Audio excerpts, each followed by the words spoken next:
নমস্কাৰ, আপোনালোক সকলোকে মোৰ ইউটিউব চেনেল আছাম এক্সাম কৰ্ণাৰলৈ স্বাগতম জনাইছোঁ।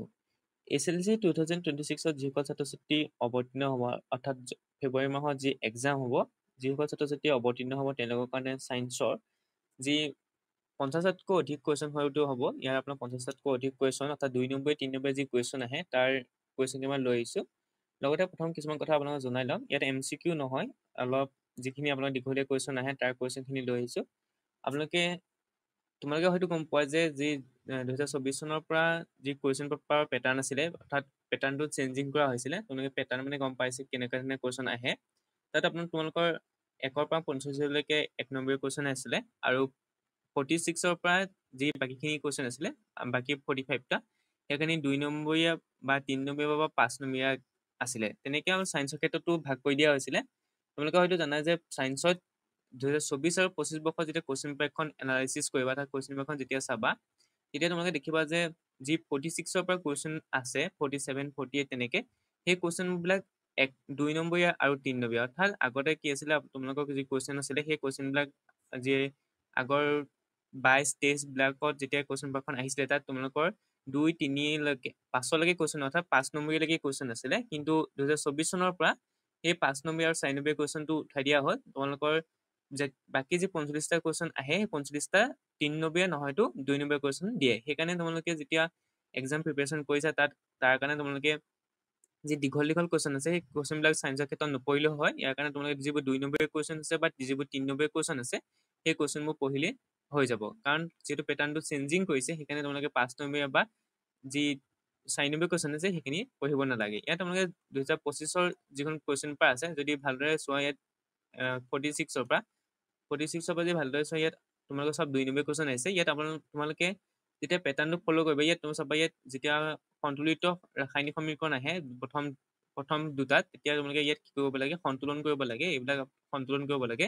সন্তুলন কৰাৰ পিছত তাৰপিছত লেচন ৱাইজ, অৰ্থাৎ তোমালোকৰ যি প্ৰথম লেচন আছে, প্ৰথম লেচনৰ পৰা 46ৰ পৰা তেনেকৈ যিটো প্ৰথম লেচন আছে তাৰ পৰা কুৱেশ্যন 2টা দিব, তেনেকৈ ছেকেণ্ড লেচনৰ পৰা 2টা কুৱেশ্যন দিব, তেনেকৈ একাদিক্ৰমে শেষলৈ গৈ থাকে। সেইকাৰণে যেতিয়া কুৱেশ্যনবোৰ তোমালোকে ইয়াত চাবা, প্ৰথম এইটো তোমালোকৰ যিটো ৰাসায়নিক বিক্ৰিয়া আছে, ৰাসায়নিক বিক্ৰিয়া দিব, তাৰপিছত হয়তো এচিড খাৰৰ পৰা দিব, তেনেকৈ তোমালোকৰ কুৱেশ্যনবিলাক একাদিক্ৰমে চিৰিয়েলি গৈ থাকে।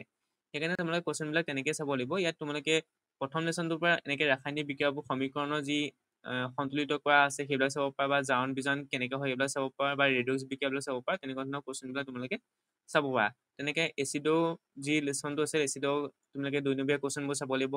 তাত তোমালোকৰ 2 নম্বৰীয়া বা 3 নম্বৰীয়া কুৱেশ্যন তাতকৈ বেছি দীঘলীয়া কুৱেশ্যন নাহে। সেইকাৰণে কুৱেশ্যনবোৰ চাওঁতে তোমালোকে মানে 4-5 নম্বৰীয়া কুৱেশ্যন চোৱাৰ কোনো প্ৰয়োজন নাইকিয়া।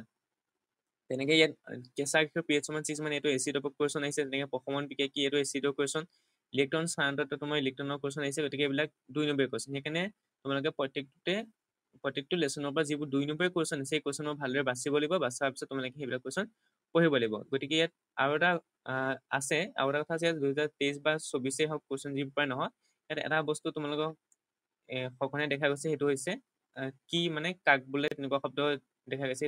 চাবা তোমালোকে এইবিলাক জৈৱ অনুঘটক কি, এইবিলাক আচলতে 1 নম্বৰীয়া কুৱেশ্যন তোমালোকে যি কিতাপৰ ভিতৰত আছে, সেই কিতাপৰ ভিতৰৰ পৰা তোমালোকে পঢ়িব লাগিব। যেনেকৈ জৈৱ অনুঘটক কি, বা প্ৰশমন বিক্ৰিয়া কাক বোলে, বা ৰাসায়নিক বিক্ৰিয়া কাক বোলে, বা অপসাৰণ বিক্ৰিয়া কাক বোলে, সেইবিলাক তোমালোকে যিবিলাক কনচেপ্ট আছে ভিতৰত, সেই কনচেপ্টবিলাক তোমালোকে ক্লিয়াৰ কৰিব লাগিব। তেতিয়া তোমালোকে গম পাবা ইয়াত বাষ্পমোচন কি, এইবিলাক তোমালোকে ভালদৰে মানে পঢ়িব লাগিব। কাক কি বোলে, এইখিনি পঢ়িলেহে তোমালোকৰ ক্লিয়াৰ হ'ব। তেনেকৈ ৰেণুধনী বা স্পঞ্জিঅ'বোৰ কি, এইবিলাক তোমালোকে কমপ্লিট কৰিব লাগিব। অৰ্থাৎ এইবিলাক তোমালোকৰ যি কুৱেশ্যন আছে, সেই কুৱেশ্যনত নোপোৱা তোমালোকে ভিতৰত থকা যি কি, ভিন্নতা কি, অজনন প্ৰক্ৰিয়া কি, বা যৌন প্ৰজনন কি, এইবিলাক তোমালোকে ক্লিয়াৰ কৰি ল'ব লাগিব। এইবিলাক ভালদৰে জানিব লাগিব। এইবিলাক ভিন্নতা কি বা অজনন প্ৰজনন প্ৰক্ৰিয়া কি, এইবিলাক তোমালোকে এটা বাক্যতে উত্তৰটো দিয়া হ'ব লাগিব। গতিকে ইয়াত চাবা 1-1-1-3, অৰ্থাৎ ইয়াত 3 ধৰণৰ কুৱেশ্যন আছে। ভিন্নতা কি যদি তোমালোকে লিখা, তেতিয়া 1 নম্বৰ পাবা।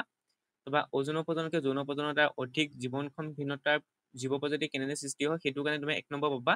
আৰু বাকী যিকণ আছে তাৰ কাৰণে 1 নম্বৰ। অৰ্থাৎ 3 ভাগ কৰি দিয়া হৈছে। 3 ভাগৰ কাৰণে 1-1কে তোমালোকে যদি প্ৰথম 2টা কৰিব পাৰা, তেতিয়া তাত 2 নম্বৰ পাবা। লাষ্টটো কৰিব নোৱাৰিলে সেইটো 1 নম্বৰ নিদিয়ে। তেনেকৈ যিকোনো 3টাৰ ভিতৰত যদি তোমালোকে 2-2 কৰি দিয়ে, তেতিয়া তোমালোকে 2 নম্বৰ এটা পাই যাবা। তেনেকৈ 2024 কুৱেশ্যন পেপাৰখনো যদি তোমালোকে চোৱা, ইয়াতো তেনেকৈ দেখিছা ৰেডক্স বিক্ৰিয়া বুলিলে কি বুজা, তাৰ কাৰণে 1 নম্বৰ দিছে। তাৰপৰা জাৰণ বিজাৰণটো হেৰি কৰিবলৈ দিছিলে, বাচিবলৈ দিছিলে। তাৰপৰা পুৰা চূণ বা শীতলিত চূণৰ সংকেতটো লিখিবলৈ আহিছিলে, হাফ হাফকে দিছিলে। তাৰপৰা এইখিনি দিছে, এইখিনি তোমালোকে চাবা। তাৰপৰা বহুৰু বুলিলে তুমি কি বুজা, এইখিনি তোমালোকে ভিতৰৰ মানে যিখিনি কাক কি বোলে এইখিনি তোমালোকে কনচেপ্ট কিন্তু ক্লিয়াৰ কৰিব লাগিব।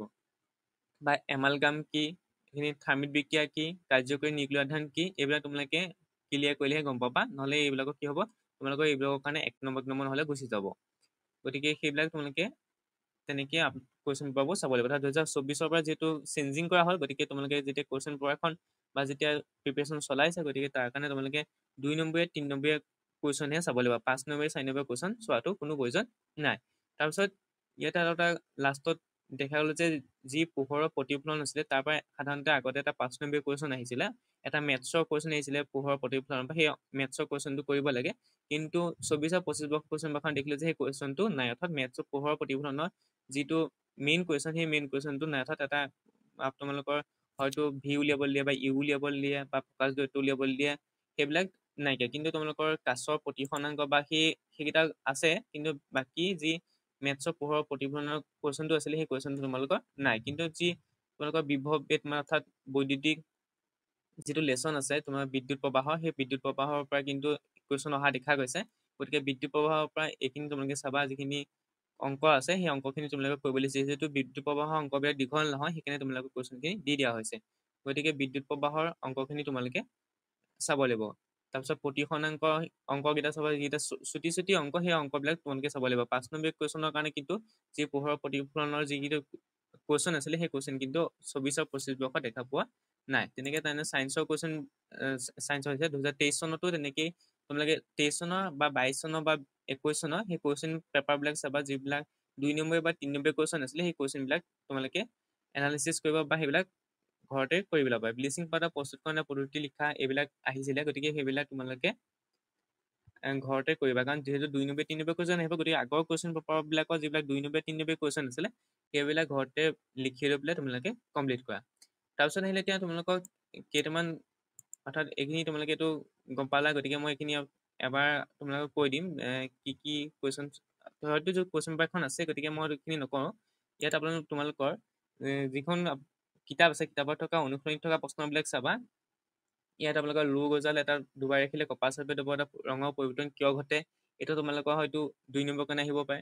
তাপবজী তাপবাহী বিক্ৰিয়া বুলিলে কি বুজায়, এইটো কাৰণে 2 নম্বৰে দিব পাৰে। 6 খনক তাপবজী বিক্ৰিয়া বুলি কোৱা হয়। এইবোৰ 2 নম্বৰীয়া কুৱেশ্যন, গতিকে তোমালোকে এই কুৱেশ্যনবিলাক পঢ়িব লাগিব। ইয়াত কিছুমান বেছি দীঘলীয়া কুৱেশ্যনো আছে, গতিকে সেইবিলাক নাচালেও হয়। তাৰপৰা এটা উজ্জ্বল মুগা ৰঙৰ মৌল অক্স, এইবোৰ সাধাৰণতে অহা দেখা যায়, গতিকে এইবিলাক চাবা। তাৰপিছত ৰো বস্তুৰ ওপৰত ৰঙা বলব কিয় দিওঁ, এইখিনি চাবা। আৰু ব্যাখ্যা কৰা সাধাৰণতে পৰীক্ষাত নাহে, কিন্তু তোমালোক সুধিব পাৰে ক্ষয় ভ্ৰমণ কি, তেনেকৈ 1 নম্বৰ কাৰণে সুধিব পাৰে, কিন্তু ব্যাখ্যা কৰা সাধাৰণতে পৰীক্ষাত নাহে। তাৰপৰা এইখিনি তোমালোকে ইয়াত থকা 2 নম্বৰ কুৱেশ্যন চাবা, এচিড এটা জলীয় দ্ৰব্যই কিয় বিদ্যুৎ পৰিবহন কৰে, এইখিনি তোমালোকে ভালদৰে চাব লাগিব।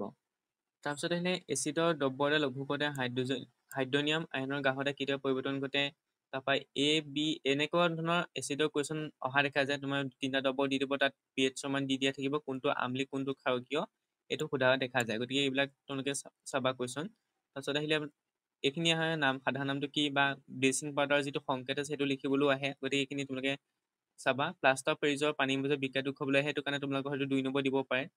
তাৰপৰা এইবিলাক উভয়ধৰ্মী অক্সাইড কাক বোলে, 2টা উভয়ধৰ্মী অক্সাইডৰ নাম লিখা, এইখিনিয়ে তোমালোকে চাবা। মানে এইখিনি 2 নম্বৰ বা 3 নম্বৰ কুৱেশ্যনৰ ভিতৰতে আহি যায়।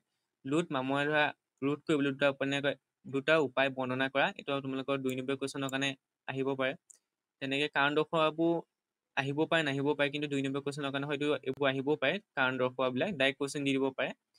তাৰপিছত ৰাসায়নিক ধৰ্মৰ ভিত্তিত ধাতুৰ অধাতু পাৰ্থক্য লিখিবলৈ আহিব পাৰে 2 নম্বৰ বা 3 নম্বৰীয়া কাৰণে। সমগণীয় শ্ৰেণী কাক বোলে, এইখিনি তোমালোকে চাব লাগিব।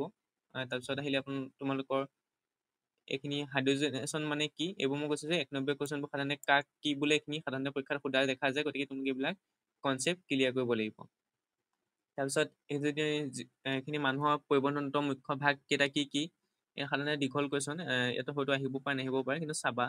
তাৰপৰা আহিলে উদ্ভিদ দেহত পানীয় খনিজ কিদৰে পৰিবহণ হয়, এইটো কুৱেশ্যনটো ইম্পৰ্টেণ্ট, এইবিলাক কুৱেশ্যন অহা দেখা যায়।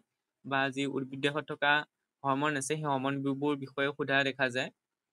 তাৰপৰা এইখিনি চাব পাৰা। তাৰপিছত আহিলে পখিলা পাখি বাদুলি ডেউকা সমহস্ত অংগ বুলি ক'ব পাৰিনে? এই পৰীক্ষাত অহা দেখা গৈছে। গতিকে তোমালোকে এই সমহস্ত অংগৰ সমবৃত্তীয় অংগ যিবিলাক কুৱেশ্যন আছে বা যিটো কনচেপ্ট আছে সেইটো সাধাৰণতে তোমালোকে ক্লিয়াৰ কৰি ল'ব লাগিব।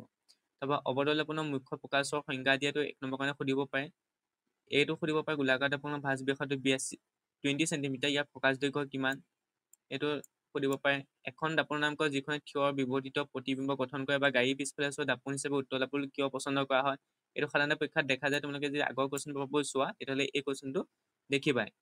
তাৰপিছত এইখিনি তোমালোকৰ যি মেথছৰ কুৱেশ্যন আছে, মই কৈছে দীঘলীয়া মেথছৰ কুৱেশ্যনবোৰ নাহে, তথাপিও ইয়াত কিছুমান চুটি চুটি মেথছৰ কুৱেশ্যন আছে, এইখিনি চাব পাৰা।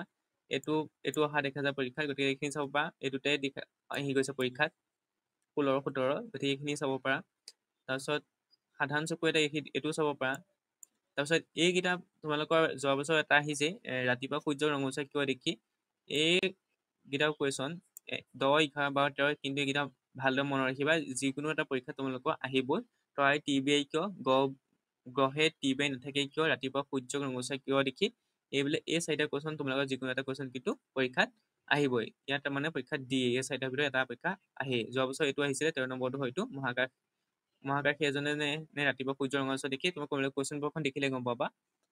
তাৰপৰা ফ্লেমিঙৰ বাঁহতীয়া নিয়মটো লিখা, এইটো বিদ্যুৎ প্ৰবাহৰ পৰা কুৱেশ্যন, মানে বৈদ্যুতিক যিটো আছে লেচন তাৰ পৰা আহিছে এইখিনি কুৱেশ্যন, গতিকে এইখিনি তোমালোকে চাব পাৰা।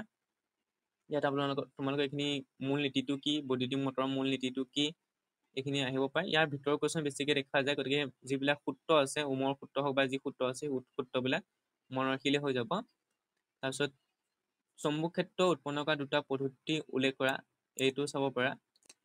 তাৰপিছত এইখিনি ইয়াত বহুত দীঘলীয়া কুৱেশ্যন আছে, কিন্তু ইয়াত এই 17 নম্বৰ কুৱেশ্যনটো চাব পাৰা বা 17 আৰু 18 এই 2টা কুৱেশ্যন চাব পাৰা। ইয়াত তোমালোকৰ দীঘলীয়া কুৱেশ্যন আছে, গতিকে দীঘলীয়া কুৱেশ্যনবোৰ নাহিব পাৰে, কিন্তু 12 নম্বৰ কুৱেশ্যনটোও চাব পাৰা। বাকীবিলাক দীঘলীয়া কুৱেশ্যনে আছে, তথাপিও তোমালোকে পঢ়িব পাৰে। কিন্তু যে নপঢ়িবা এইটো কথা নহয়, কিন্তু পঢ়িব লাগে, কাৰণ কেতিয়া কি দি দিয়ে কোনো কথা নাই। কিন্তু তোমালোকৰ 4 নম্বৰ আৰু 5 নম্বৰ কুৱেশ্যনবিলাক নাচালেও হৈ যাব, যিহেতু পেটাৰ্ণটো চেঞ্জিং কৰা হৈছে 24 চনত। গতিকে সেইটো মতে এইবুলিও 26 চনত কুৱেশ্যন পেপাৰ সেই ছেমেই থাকিব। সেইকাৰণে 2 আৰু 3 নম্বৰ যিবোৰ কুৱেশ্যন আছে, এই কুৱেশ্যনবোৰ চালে হৈ যাব। এইটো বন্যপ্ৰাণী সংৰক্ষণ যোৱা বছৰ আহিছে, গতিকে বন্যপ্ৰাণী সংৰক্ষণ কিয় কৰিব লাগে সেইখিনি তোমালোকৰ হয়তো মাজৰ পৰা কুৱেশ্যনো দি দিব পাৰে, গতিকে সেইখিনি চাবা। গতিকে আগৰ কুৱেশ্যনবোৰ চাব লাগিব। ইয়াত সেই 2 নম্বৰ কুৱেশ্যন দেখিছা, ইয়াত উত্তৰ লেন্সৰ কথা কৈছে, এইবোৰ দেখিছা। তাৰপিছত আহিলে ইয়াৰ পৰা ক্ষয়ভৱন বা NCDT বুলিলে কি বুজা। 2 নম্বৰ চম্বুকৰ বলৰেখা 4টা ধৰ্ম লিখা, জীৱাশ্ম ইন্ধনৰ 2টা অসুবিধা লিখা, পেলনীয়া আৱৰ্জনা সমস্যা দূৰীকৰণৰ 2টা পদ্ধতি লিখা। এইটো বন্যপ্ৰাণী কিয় সংৰক্ষণ কৰিব লাগে, এইটো 25 চনতো আহিছে। গতিকে আগৰ কুৱেশ্যন পেপাৰৰ পৰা তোমালোকৰ কমন পৰিব, সেইকাৰণে আগৰ কুৱেশ্যন পেপাৰবোৰ চাবই লাগিব। চকু প্ৰযোজন ক্ষমতা বুলিলে কি বুজা। এইখিনি মই কৈছোঁ যে খুব কম চুটি থকা অংক তোমালোকক দিব। চুটি মানে এইটো আহিছে নেকি হয়তো 25 চনত নে 24 চনত, চাবা এবাৰ, এনেকুৱা কুৱেশ্যনে আহিছে এটা হয়তো। চুটি অংকবিলাক আহিব, দীঘলীয়াবিলাক নিদিয়ে। ৰক্তচাপ কি, এইটোৰ কাৰণে হয়তো তোমালোকক 2 নম্বৰ দিছে, হয়তো 3 নম্বৰ দিব পাৰে। লসিকা কি, বা স্নায়ুপেশী সংযোজন কি, এইবিলাক তোমালোকে কাক কি বুলি এইখিনি চাব লাগিব। দ্বিবিভাজন বা বহু বিভাজনৰ মাজত পাৰ্থক্য কি, 2 নম্বৰ কুৱেশ্যন। গতিকে 2 নম্বৰ কুৱেশ্যন আগৰ কুৱেশ্যন পেপাৰৰ পৰা লৈ তোমালোকে এইখিনি মানে ভালদৰে পঢ়িব লাগিব। এইখিনি তোমালোকে হয়তো কুৱেশ্যন পেপাৰবিলাক আছেই তোমালোকৰ হাতত, গতিকে এইখিনি চাই ল'বা। ইয়াত তোমালোকৰ 3 নম্বৰলৈকে চাবই লাগিব। 4 নম্বৰ যি 5 নম্বৰ আছে সেইকেইটা নাচালেও হ'ব। বাকী তোমালোকে 3 নম্বৰীয়া বা যিবোৰ 3 নম্বৰ বা 2 নম্বৰ আছে সেইখিনি চালেই হৈ যাব।